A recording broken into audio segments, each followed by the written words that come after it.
안녕하세요. 박명희 강사입니다. 반갑습니다. 자, 해당 강좌는 전산회계 2급 자격증이라는 걸 취득하는 강좌고요. 그 중에서도 이제 요 전산이라는 말이 프로그램을 활용해서 시험을 보는 자격증인데 프로그램을 보다 보니까 이제 실기와 관련된 수업도 별도로 같이 진행이 되고 있고요. 자, 이번 강좌는 이제 이론편 강좌입니다. 그러니까 실기 프로그램을 어떻게 활용하는지는 이론이 되어 있을 때 요 실기 수업이 훨씬 더 시너지가 높아지기 때문에 여러분은 이론을 먼저 들으시고 이제 실기 강의를 들으시는 게 맞고요. 해당 강좌는 2023년도 시험을 대비하는 자격증 과정입니다. 전산회계 2급이고요.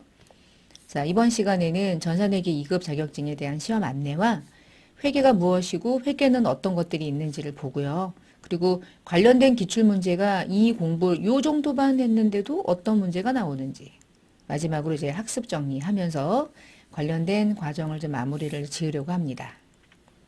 자, 전산회계 2급이라는 자격증은 시험을 어느 사이트에서 시험을 준비하시는 거냐면 한국세무사회 국가공인자격시험 홈페이지로 들어가셔서 시험 가입 접수도 하시고 그리고 시험 일정도 좀 참고하시면서 시험 대비하시는 시험이고요. 관련된 사이트는요. 따따따 하시고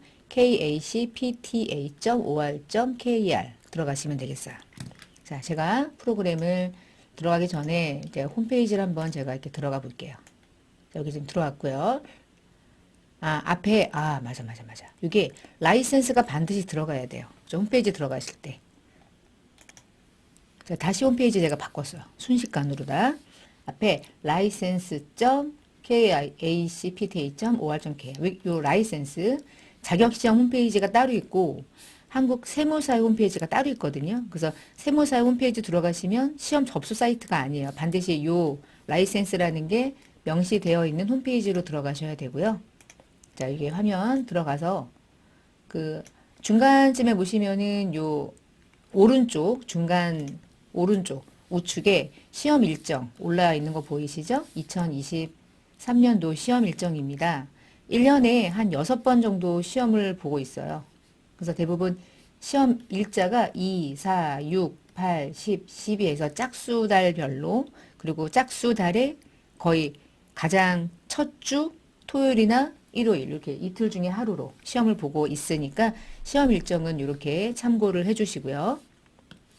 그리고 나중에 프로그램을 들어가서 프로그램 다운로드 받고 할 건데요.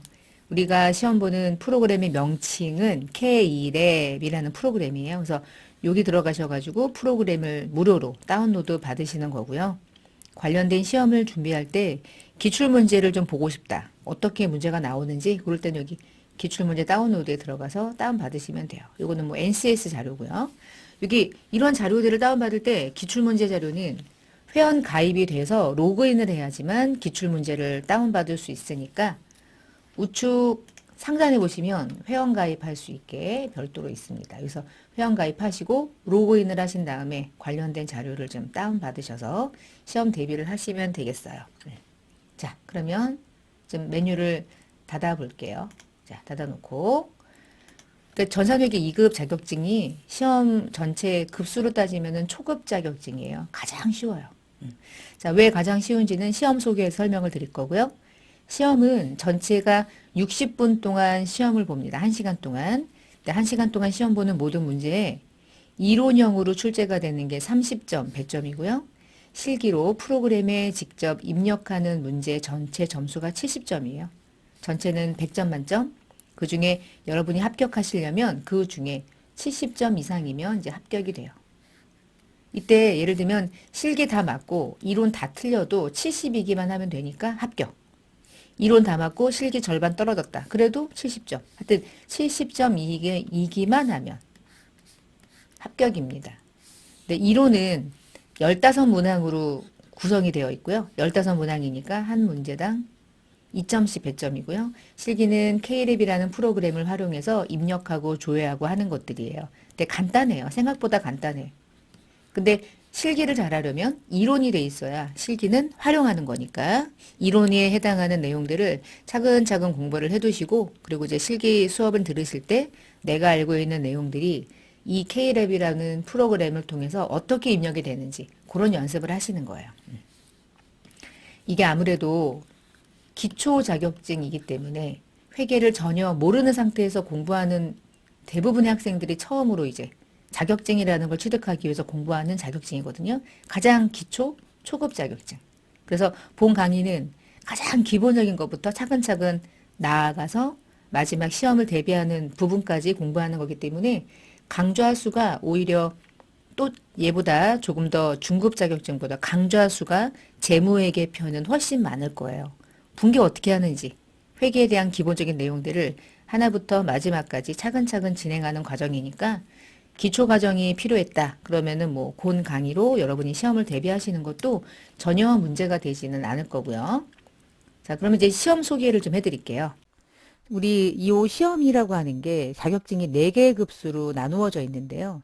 그 4개 급수별로 어떻게 시험이 출제가 되는지 보시면 전산회계 2급, 지금 듣고 계시는 이 강좌 자격증이 난이도가 가장 낮습니다. 그래서 전산회계 2급은 조금 출제 범위가 상대적으로 뭐 한 과목 정도가 출제가 되고요. 전산회계 1급, 전산세무 2급, 1급 이렇게 난이도가 구성이 되어 있습니다. 자, 그러면 이제 회계라고 하는 게 뭘까요? 그러니까 회계는 결국은 기업에서 필요로 하는 어떤 영역이거든요. 그러니까 개인이 살아가면서 회계라고 하는 게 그렇게 필요로 하지 않아요. 왜냐면 뭐 돈이 10,000원이 있었다. 10,000원 중에 8,000원 쓰면 뭐 2,000원 남는 거죠. 뭐 이런 거 계산하는 정도는 우리가 말하는 회계라고까지는 부르질 않거든요. 근데 우리가 회계라고 하는 걸 공부할 때는 그 회계가 필요로 하는 곳이 반드시 필요한 거예요. 분명히. 근데 그곳을 우리는 회사라고 하기도 하고 기업이라고도 해요.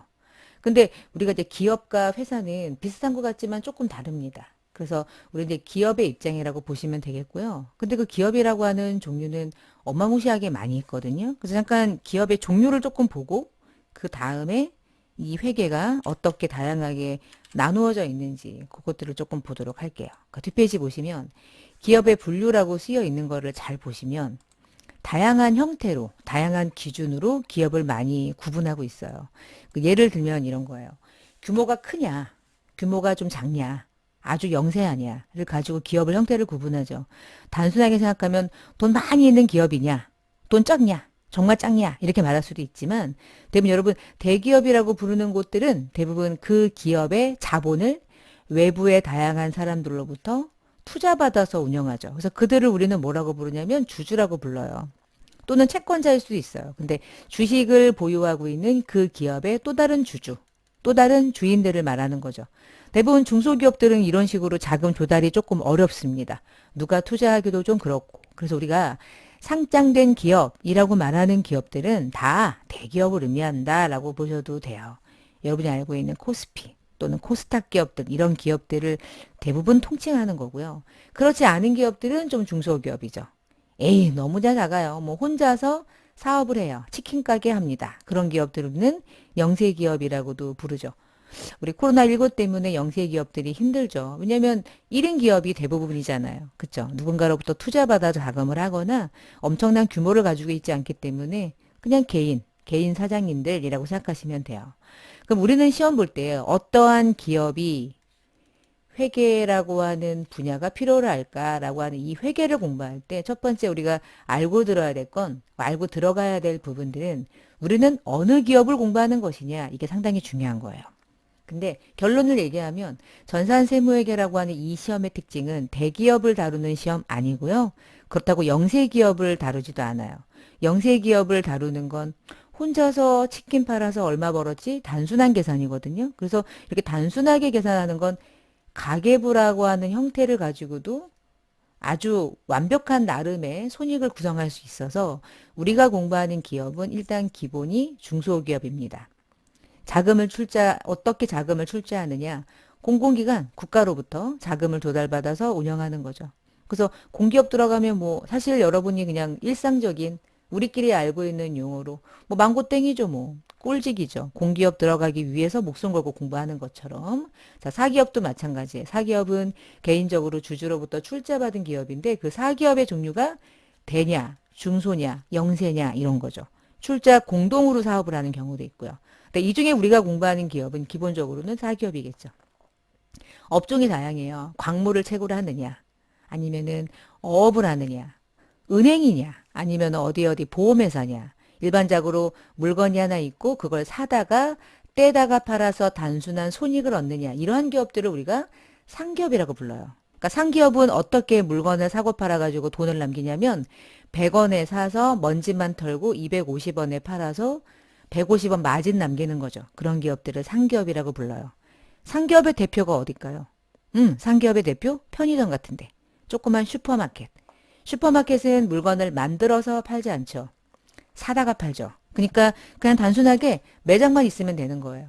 그러니까 매장만 있는 곳이구나. 아, 얘네들은 그래서 취급하는 게 이런 걸 취급하겠다. 뭐를 취급할까요? 그쵸? 이곳은 상품이라고 하는 물건들을 사다가 팔아서 돈 버는 형태인 거예요. 근데 제조업은 좀 달라요. 제조업은 우유를 만들어서 팔죠. 그러니까 만들기 위해 들어간 이 과정이 어마무시하게 중요한 거예요. 그 원가를 우리는 제조 원가라고 부르는 거고요. 제조 원가가 투입돼서 만들어진 걸 팔 때 그 판매하는 물건을 우리는 제품이라고 부르는 거죠. 그래서 제품이라는 용어랑 상품이라는 용어는 삼성전자가 만든 건 제품이지만 삼성전자가 만든 제품을 하이마트가 사다가 파는 건 하이마트 입장에서는 상품이 되는 거예요. 아시겠죠? 그래서 똑같은 노트북을 만든 기업은 제품이라고 부르지만 그걸 중간에 마진 먹어서 판매하는 유통 마진하는 기업들은 그 자체를 상품이라고 부르는 거예요. 아니면 저처럼 이렇게 강의를 하는 것을 서비스업이라고 부르죠. 교육 서비스업, 병원, 의료 서비스업. 업종이 너무나 다양해요. 그런데 이 업종마다 회계라고 하는 분야가 다 다른 거죠. 왜냐하면 회계는 얼마를 벌었니부터 출발해요. 그런데 돈을 버는 형태가 다 다르죠. 그래서 회계라고 하는 걸 공부할 때는 기업을 분류하는 게 매우 중요하거든요. 자, 그러면 결론을 또 얘기해 볼까요? 우리는 어느 기업을 공부할 것이냐? 전산세무회계 시험은요, 이렇게 구분이 되고 있어요.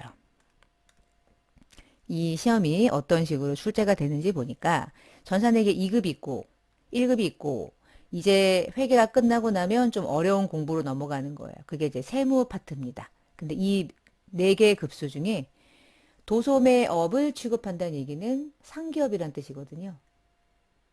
상기업이 주된 회계 분야를 다루는 시험은 유일하게 전산회계 2급이에요. 나머지 기업들은요, 다 제조업의 입장에서 회계를 다루는 시험이에요. 그리고 두 번째는 기업은 개인이 그냥 사장님으로서 사업을 하기도 하고 법인으로서 사업을 운영하기도 하는데 전산회계 2급은 상기업이야? 아유, 그럼 법인까진 가지 말자. 개인기업. 전산회계 2급은 개인기업이면서 개인기업이 물건 사다가 판매하는 도소매하는 상기업의 형태가 회계라고 하는 범위가 어디부터 어디까지 필요한지를 다루는 시험입니다. 근데 그 이후에 급수가 많아지겠죠. 전산회계 2급 조금 더 어려워지고 회계 1급이 끝나고 나면 전산세무 2급을 공부하게 돼요. 대부분 순서가. 그리고 가장 어렵다는 전산세무 1급을 공부하게 되는데 이 나머지 모든 세 자격증의 특징은 법인이면서 제조업의 시험을 보게 되죠. 자, 결론을 얘기하면 전산회계 2급이라는 지금 이 과정은 개인기업이면서 상기업인 형태의 기업의 입장에서 어떻게 회계를 처리하는지를 공부하는 시험이라고 보시면 되겠습니다. 자, 넘어가 볼게요. 그래서 기업의 형태가 다양하게 구분이 돼 있구나. 그리고 또 하나는 그러면 뭐 기업의 형태가 법이라고 하는 이 제도 안에서 뭐 한명회사도 있고요. 합자, 유한회사, 유한책임회사, 주식회사가 있는데 들어보셨죠? 주식회사를 공부해요. 나머지 것들은 시간상 법제도와 관련된 부분들이기 때문에 내용이 길고 복잡하고 여러분 시험하고는 사실은 좀 무관해서 주식회사 여러분이 들어보셨죠? 주식회사는 주식을 통해서 자본을 조달해요. 그런 기업이라고 생각하시면 돼요. 자, 그 다음에 상장 됐니? 아니면 상장 안 됐니? 이 얘기인데 우리 모든 이 자격증은 다 비상장 기업을 다룹니다. 상장 기업을 공부하시려면은 조금 더 다른 자격증을 공부하셔야 되고요. 법인격이에요. 개인 기업이냐 법인 기업이냐를 다루는 건데 전산회계 2급은 딱 보니까 결국은 개인 기업을 다루는 시험이네요. 자, 마지막으로 기업은 돈을 벌기 위한 기업과 돈을 벌고 싶진 않아. 좋은 일 할 거야. 나는 설립해가지고 가난한 사람들을 도와주는 비영리 기업을 운영할 거야. 그러면 내가 돈을 많이 벌어가지고 많이 남기면 안 되죠. 기부를 받아서 그 돈을 다 써야죠. 남겨서 직원들 월급 많이 주면 안 되는 거예요. 목적의 달성, 목적과 어긋나는 사업을 하는 거니까. 그래서 기업의 분류가 여러 가지가 있는데 전산회계 2급이라는 이 시험은 영세기업이기도 하고 중소기업이기도 해요. 그리고 당연히 사기업이에요. 그리고 우리는 상기업을 다룹니다. 나름의 주식회사예요. 그리고 상장도 아니고요. 비상장이에요. 그리고 법인기업에서 특징이 있죠. 우리는 개인기업을 다룹니다. 영리기업이기는 하죠. 자, 이러한 기업이 우리가 공부하는 기업의 분류 안에 속해 있고요. 이 기업들이 필요로 하는 회계 범위를 공부하는 게 전산회계 2급 자격증 시험이라고 보시면 되겠어요. 다시 앞으로 가시면 전산회계 2급은 그러면 뭐가 시험에 나오냐 뭐 이런 게 시험에 나온대요. 어떤 게 시험에 나오냐면 회계라고 하는 게 세 가지 형태로 나누거든요. 재무회계, 원가회계, 그리고 요 세 개는 세무회계입니다. 세무회계. 이 세 가지의 회계 중에서 전산회계 2급은 재무회계인 회계 기본적인 원리만 시험에 출제되고요. 나머지는 출제되지 않아요. 아주 간단하면서 단순한 시험이에요. 그렇지만 가장 기본이죠. 이게 안 되면 그 다음은 안 되니까. 나중에 전산회계 1급을 공부하시면 회계 원리이긴 하지만 좀 어려워지고요. 원가 출제되고요. 부가세 출제됩니다. 요 세 가지가. 전산세무는 재무회계가 중급 정도로 수준이 올라가고요. 원가 회계가 조금 계산 문제가 조금 더 복잡해질 수 있고요. 부가가치세의 실무적인 부분까지 출제가 되면서 여러분이 공부해야 하는 원천징수 연말정산이 기본적으로 출제가 되는 시험이에요. 전산세무 1급은 그 안에서 재무회계가 이제 고급으로 올라가고요. 원가 고급 올라가고요. 부가세 실무 동일하고요. 소득세가 전부다. 그리고 법인세가 출제되기 때문에 난이도가 가장 어렵다고 부르고 있습니다. 전산회계 2급이라는 자격증을 이해하실 때는 이런 자격증하고 비교를 해. 아, 나 이거 좀 쉬운 거구나. 근데 나 처음 공부하는 거면 어렵겠구나.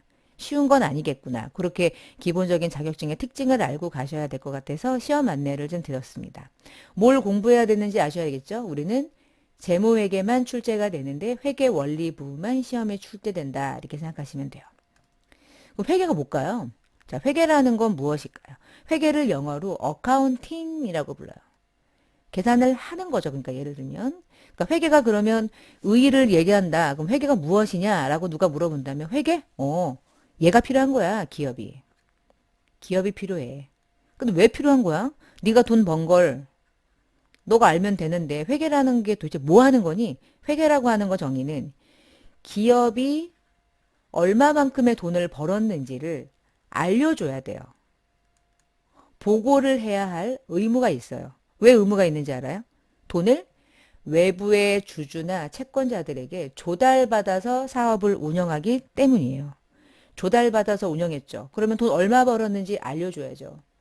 그럴 의무가 있는 거예요. 이들은 그걸 보고받아야 할 권리가 있는 거고요. 그러면 기업은 야 너네들이 돈 빌려준 거 너네들이 돈 투자한 거 돈 받아가지고 1억 받아서 나 열심히 돈 벌었어. 5천만 원 벌었어. 나 그래서 1억 5천짜리 기업 됐어.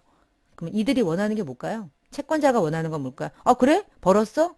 근데 벌든 안 벌든 채권자는 돈을 빌려준 사람들이기 때문에 채권자들은 야, 이자 줘야지. 이자 줘. 라고 할 거고요. 빌려준 거 만기됐으니까 갚아. 이럴 거고요. 반면에 주주는 빌려준 거 아니거든요. 투자한 거예요. 그래서 주식 투자한 사람들은 어때요? 그 기업의 주가가 떨어지면 미치죠. 주가가 오르면 기쁘죠. 지금 팔면 엄청난 돈을 받을 수 있으니까. 대신 쫄딱 망하면 이 기업이 망하면 주주도 망하는 거예요. 그래갖고 주주는 그 기업의 또 다른 주인이죠. 그러면 주주들은 돈을 투자했고 그들이 원하는 건 뭘까요? 배당인 거야, 배당. 벌었니? 배당 줘. 네가 5천만 원 번 거 내 돈 가지고 번 거잖아. 그럼 돈 줘, 배당. 배당률이 높으면 높을수록 좋겠죠? 자, 이런 식으로. 그래서 이렇게 외부 정보 이용자들은 그 기업의 정보를 보고 싶어 해요. 그리고 우리는 보여줘야 돼요. 그러면 그걸 보여줄 때 나 돈 벌었어 이렇게 말하면 돼요. 말해가지고는 얘네들이 못 듣죠. 수천 명이 있으니까. 그래서 양식을 보여줘야 되는 거예요. 그 양식을 우리는 뭐라고 부를까요? 그래죠. 들어봤죠? 재무제표라고 부르는 거예요. 재무 상태를 나타내는 파이낸셜 정보를 나타내는 여러 가지의 표라는 뜻입니다. 그래서 이거는 뭐 재무 상태를 나타내는 여러 가지의 표예요. 같은 제자 아니죠. 그래서 회계 공부할 때 재무제표라고 하는 용어는 뭐 기본입니다. 기본인데 앞자의 제자와 중간의 제자가 달라요. 이거는 그냥 제가 여러분이 누군지 모르고 강의를 하는 거니까 촌스럽게 이거 정말 무식하게 제자 틀리게 쓰시면 안 돼서 얘기한 거예요. 요거는 정확하게. 그러면 결론은 뭘까요? 회계가 뭘까요? 기업이 외부 정보 이용자들에게 재무제표를 만들어서 보여줘야 되는데 그걸 보여주는 일련의 과정. 그 과정을 우리는 회계라고 부릅니다. 그러면 회계는 무엇을 하는 건가요? 라고 하는 거를 누가 직관적으로 말하세요. 라고 하면 딱 한 번에 말하시면 돼요. 재무제표를 만드는 겁니다. 라고 하면 재무제표를 왜 만드는지를 알기 때문에 얘가 얘구나를 알 수 있어요. 그래서 회계는 결국 재무제표를 만드는 겁니다. 왜 만드나요? 보여줘야 되니까. 왜 만드나요? 보여달라고 하니까. 되셨죠? 그래서 회계라고 하는 기본적인 정의를 같이 내렸고요.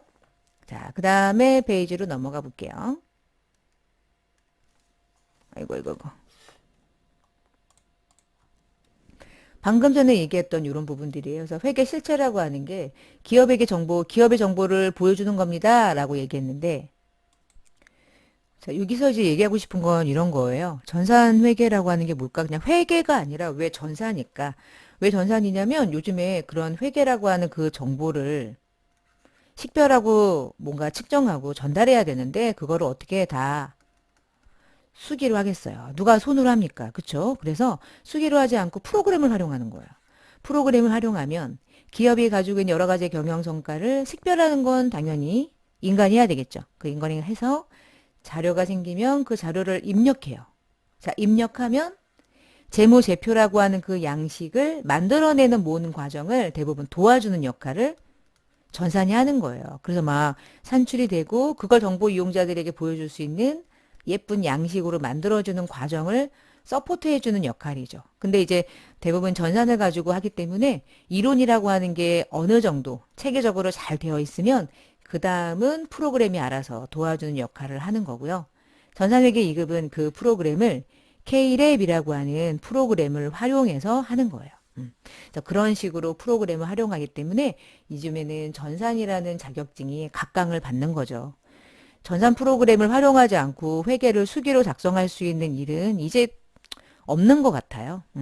혼자 떡볶이를 팔아서 판매하는 정도의 작은 구멍가게를 하지 않는 한 직원들도 좀 있고 그렇게 되면. 그래서 기본적으로 어느 기업에 가더라도 회계는 기본이죠. 요즘에 회계 모르고 기업에서 뭔가 업무를 이행한다는 게 이제 쉽지가 않은 상황이 돼버린 것 같아요. 자, 그럼 이제 그 다음 페이지로 가볼게요. 재무보고, 그러니까 외부의 정보를 누군가에게, 외부 정보 이용자들 다양한 사람들에게 보여주는 거라고 그랬는데, 그 재무보고하는 방법은 재무제표라는 양식을 만들어서 하기도 하고, 우리가 어떻게 사업을 할 거며, 우리가 지금 계획하고 있는 게 무엇인지를 구구절절 적기도 해요. 근데 회계는 이건 아니에요. 이거는 기본적인 정보를 보여주는 거고, 회계가 하는 일은 재무제표를 만드는 일이고요. 그 재무제표라고 하는 건 5가지 양식으로 설정이 돼 있어요. 5가지. 이번 시간에 이 정도 외우시면 어떨까 싶어요. 회계가 무엇인지에 대한 기본 이해를 하시고 재무상태표라고 하는 양식을 만들게 되고요. 포괄이라는 건 모르셔도 될 것 같아요. 전산회계 2급은 그냥 손익계산서라고 보시면 돼요. 자본이 어떻게 움직였니? 현금의 흐름이 어때? 이것들을 자세하게 설명해봐 라고 하는 양식을 우리는 주석이라고 부릅니다. 그러면 재무제표는 몇 가지의 표로 구성이 되어 있나요? 5가지요. 됐죠? 5가지의 양식은 재무상태인데요. 재무상태는 뭐예요? 기업의 재무상태를 보여줘요. 손익계산서는 뭘 보여주는 건가요? 기업의 성과를 보여주는 거예요. 자본변동표는 말 그대로 자본변동. 현금 흐름. 주석은 논문서 뜰 때 했던 것처럼 주석이에요. 말 그대로. 앞에 내용들을 설명해 주는 거예요. 5가지. 외우셔야 됩니다. 암기하셔야 돼요. 이 부분은. 암기. 이렇게 해서 재무제표라고 하는 걸 만들어야 되고 재무제표는 이런 식으로 구분이 돼 있구나. 자, 그럼 넘어가서 회계라고 하는 건 앞에서 얘기했지만 재무회계가 있고 원가 관리회계가 있고 세무회계가 있는데 우리가 시험 보는 전산회계 2급 시험은 재무회계만 출제된다. 그리고 재무회계는 외부의 다양한 사람들에게 재무제표를 만들어서 보여주는 건데 재무제표는 기준에 의해서 만들어요. 세법은 아니에요. 기준이 없는 것도 아니에요. 기준이 있어요. 회계 기준이 있어요. 그리고 1년 동안에 있었던 일을 다음 연도에 보여주기 때문에 과거 정보라고 많이 부릅니다. 과목은 회계 원리, 가장 기초, 중급, 고급이 있는데 전산회계 2급은 회계 원리 수준이라고 보신 거죠? 회계 원리 수준이구나. 그러니까 그렇게 어렵진 않은데 처음 공부할 때는 됐다 어려워요. 왜 어렵냐면 완전 처음일 때는 회계라고 하는 게 기본적으로 학부에서 공부할 때 상당히 어려워하는 부분 중에 하나가 회계거든요. 어렵게 공부하니까. 이 강의는 여러분들이 회계를 아예 모르는 상태에서 전산회계 2급이라는 자격증을 취득해서 실무에서 필요로 하는 부분 정도까지 자격 취득과 함께 실무 이해를 돕고자 하는 강의이기 때문에 아무것도 모르시죠? 그것들을 기본적으로 베이스로 깔고 강의를 하니까 첫 강의부터 마지막 강의까지 빠짐없이 들으시고 저도 이제 강의 들을 때 좀 1.5배속으로 듣는 경우가 종종 있어요. 강사님들이 조금 뭐랄까 속도가 느릴 때. 저는 좀 느린 편은 아닙니다. 그래서 배속을 들으셔도 좋지만 그냥 정 배속으로 정 속도로 들으시면서 한 번 듣고 두 번 듣고 또 교환에 있는 내용들을 또 같이 참고하시면서 시험을 또 대비하시고 회계가 아주 재밌는 분야이기 때문에 살면서 회계 모르고 요즘엔 못 살죠. 주식을 투자한다고 생각해봐요. 그 회사의 재무제표 한 번쯤은 봐야죠. 근데 그게 뭔지 모르면 이 회사가 잘 나가는 건지 망하고 있는 건지 꼭 주식이 아니라고 할지라도요. 자, 지금은 뭐 할 거냐면 기출문제가 어떤 식으로 시험에 나오는지 시험을 좀 보려고 그래요. 시험 문제를 일단 맛보기를 볼 겁니다. 지금 당장 시험 보시는 거 아니죠? 근데 시험이 어떤 식으로 출제가 되는지 전반적인 흐름을 볼 거니까 한번 따라가 볼게요. 21년도 시험 94회 기출문제 한번 눈으로 보는 겁니다. 1시간 동안 시험 봐요. 제한 시간은 60분이고요. 시험은 A, B 두 유형으로 나누어져 있는데 문제의 순서만 바꿔놓은 거고요. 문제는 동일해요. 커닝 못하게 막아놓은 거니까 중요하지 않습니다. 그래서 시험 볼 때 어떻게 보는지는 프로그램 나중에 쭉 실행하신 다음에 나중에 실기까지 하시고 시험 저장하는 것까지는 나중에 실무 파트에서 강의로 진행할 거고요. 객관식이 15문제가 나온다고 그랬는데 이런 식으로 문항당 2점입니다. 2점씩이고요. 객관식이에요. 1번부터 해서 1, 2, 3, 4 중에 골라내는 거예요. 회계가 처음이다. 그러면 어렵고요. 회계가 조금 공부했었다. 그럼 전산회계 2급의 객관식이 그렇게 어렵지는 않아요. 그렇게 1번, 2번 보이시죠? 쭉 갑니다. 계산 문제 나올 거고. 다음 중 재무제표가 아닌 것은 이런 게 시험이에요. 딱 보이시죠? 현금흐름표 있었죠? 재무상태표 있었죠? 자본변동표 있었죠? 주기는 없었죠? 주석이 있었죠? 아닌 것은 1번이 답이네요. 이렇게 해서 한 문제씩 건지는 거예요. 자, 여기서 15문제. 여기 보시면 어려운 문제 같은 느낌도 들어요. 그렇죠? 이런 문제 좀 어렵습니다. 뭐 회계 공부하셨다 그러면 아이 안 어렵죠. 안 어려운데 회계가 처음이다 그러면 어렵다 하실 거예요.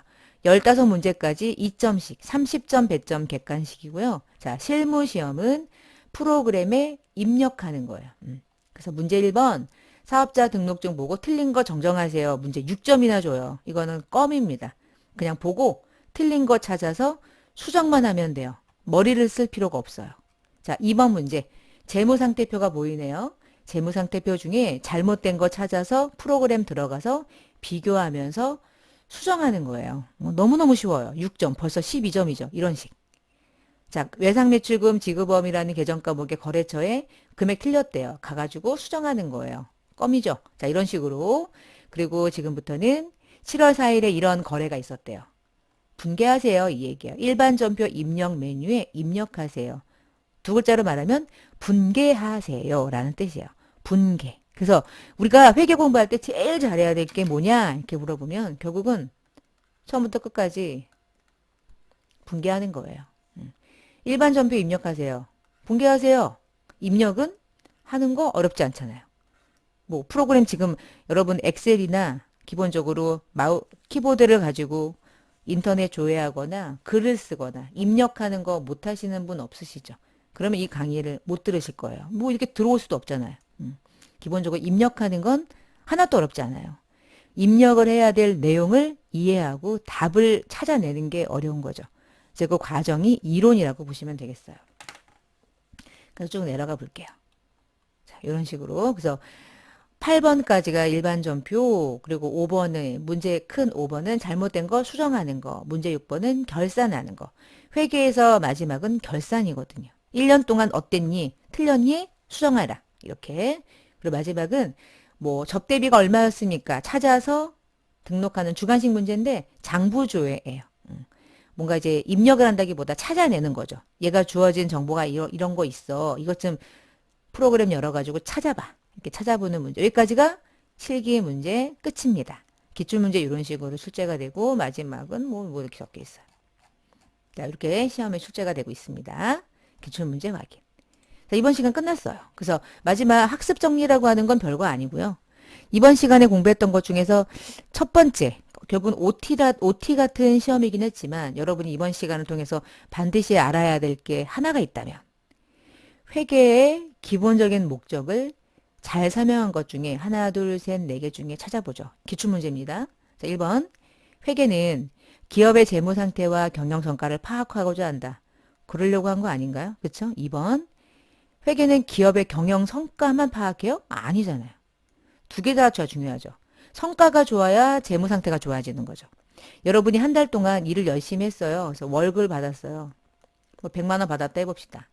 그럼 100만 원 받았는데 마지막에 내 100만 원 받고 마지막 연말 정산 결과할 때 내 통장에 빵원이면 성과는 벌었지만 마지막 내 재무 상태가 빵원이면 번 거예요, 안 번 거예요? 안 번 거죠. 다 썼다는 뜻이잖아요. 자, 기업도 똑같아요. 100만 원 물건 팔아가지고 벌었으면 뭐예요? 직원들에게 다 줬대, 예를 들어. 다 썼대. 그리고 돈이 없어, 지금 빵. 그럼 번 거라고 보기 어렵죠. 남겨야 버는 거죠. 벌면 남겨야 되는 거예요. 남겨야 또 벌어서 더 많이 남겨놓죠. 그러면 경영 성과만 X, 재무 상태만 X, 둘 다, 당연히 둘 다. 회계는 기업에서 단순히 장부 정리하는 작업? 아니죠. 장부 정리만 해가지고 재무제표를 어떻게 만들어요? 기본의 목적은 뭘까요? 답은 있고 여기 답은 1번이 되겠습니다. 되셨죠? 이렇게 해서 이번 시간 학습 정리까지 해봤는데요. 자, 이제 모든 강의는 이런 식으로 앞부분에 기본적인 이번 시간에 공부할 것들을 쭉 정리하고요. 마지막에 이번 시간에서 가장 중요했던 문제들을 기출문제 중심으로 같이 정리하면서 마무리를 할 예정입니다. 자, 이번 시간 이렇게 마치고요. 저는 또 다음 시간에 뵙겠습니다. 감사합니다.